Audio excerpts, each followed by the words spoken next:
Saya nak sentuh satu je lagi, iaitu tentang Sejati Madani. Saya umumkan 1 bilion ringgit, dan ini perkara baru. Wang RM50,000 sehingga RM100,000 kita bagi kepada setiap kampung. Kalau di Sarawak, Rumah Panjang ada RM50,000, ada RM60,000, ikut projek dia. Kalau di bandar, yang miskin bandar terutamanya, bagi tumpuan. Kemudian dia tetapkan dia nak buat apa. Bukan pegawai daerah, bukan menteri, bukan ketua jabatan. Orang kampung sendiri mesyuarat, dia fikir nak buat apa. Ada nak pelihara ayam, tapi besar-besar lah, ada RM50,000, RM60,000, takkan naik belah 4 ekor ayam.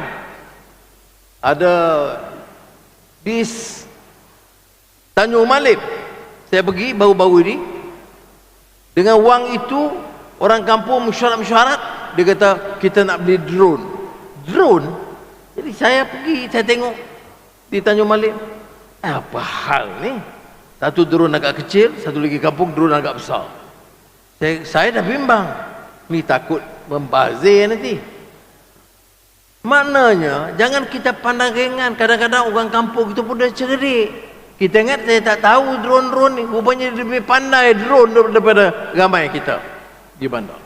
Jadi dia beli drone untuk kawasan yang lebih luas, untuk benih, untuk baja, dia selamatkan dan jimatkan belanja. Kemudian bila tak digunakan, kerana drone tak digunakan tiap minggu, dia sewakan kepada pekebun-pekebun kecil getah, kelapa sawit, dan untungnya berlipat kali ganda. Ini ada projek-projek lain, ternakan ikan dan sebagainya. Jadi saya nak maklum di sini, program ini ada dan mulai tahun ini, dan insya-Allah tahun depan kita akan tingkatkan usaha ini. Ini diselaraskan oleh unit penyelarasan ICU, dan kita kerjasama dengan semua pihak.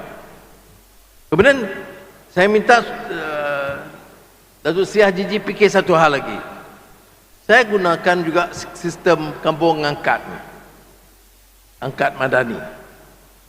Saya kata Perdana Menteri, Ketua KSN, Ketua Setiausaha, semua pandai-pandai bagi cadangan itu, cadangan ini, kertas kerja ini, bentang di sana, bentang di sini. Baik, saya kata, cuba kamu jaga satu kampung.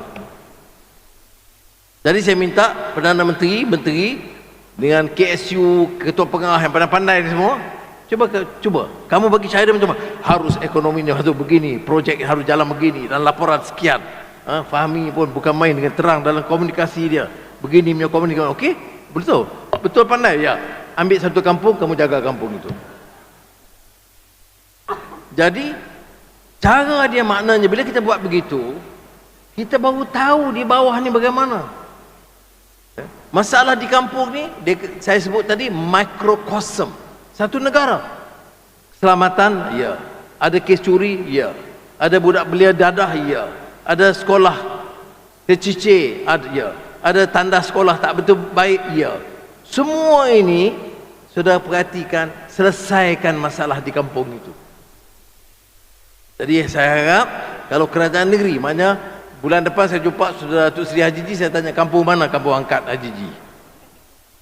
Jadi saya sendiri ada kampung angkat saya, Cok Tok Kun, kampung saya. Saya ada. Jadi saya tengok rupanya, masalah keciciran ada, masalah dadah pun ada, masalah pengangguran ada, masalah anak-anak yang nak pergi Tibet tak tahu ke mana.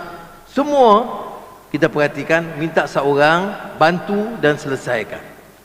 Kalau katalah 2,000 pegawai kanan mula begitu, adalah kesan dia. Boleh tak kita pilih cara begitu? Mana turun sendiri, lain, beza dia. Saya datang sini, saya datang sebagai Ketua Perdana Menteri lah. Saya balik kampung, dia anggap saya sebagai orang kampung biasa lah. Walaupun dia hormat tentunya, tetapi saya lebih faham. Sebab itu dalam belanjawan semalam saya cerita pasal Lahad Datu, pasal kapit. Ladatu di Sabah ni, apa dia? Kita pergi di situ, aspek keselamatan ada. Dulu ada emergency, curfew, ekonomi terkesan, perlu kesabaran mereka, mutu sekolah dan pendidikan mereka, semuanya kita dengar dan kita ambil tahu.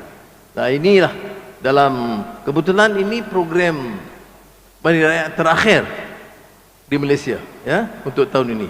Mizan, terima kasih banyak, satu program yang baik. Dan di program akhir ini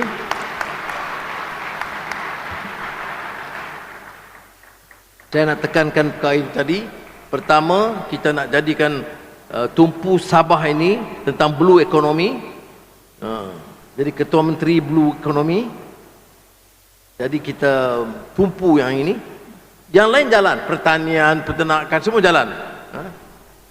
Keusahawanan Iwan jalan, bukan tinggal, ya.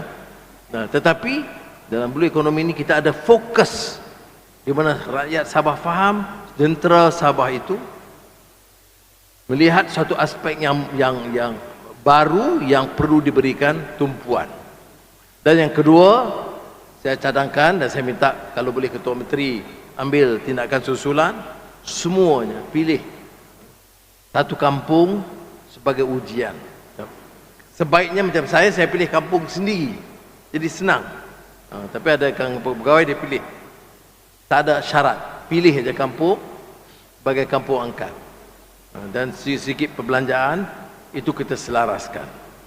Jadi sekali lagi lah, untuk KPDN khususnya saya ucap terima kasih, dan juga jentera kerajaan negeri kerana berikan kerjasama yang baik dan menjayakan, dan doa kepada Allah SWT mudah-mudahan projek ini untuk menyantuni rakyat supaya rakyat faham apa yang kita lakukan, dan kita ambil kesempatan dengar juga keluhan mereka, kerana kadang-kadang pengumuman kita itu tak sampai ke bawah, usul-usul kita kadang tak sampai, dan nak tahu cekap atau tidak, baik atau tidak, mesti dengar dari akar umbi. Terima kasih. Wassalamualaikum warahmatullahi wabarakatuh.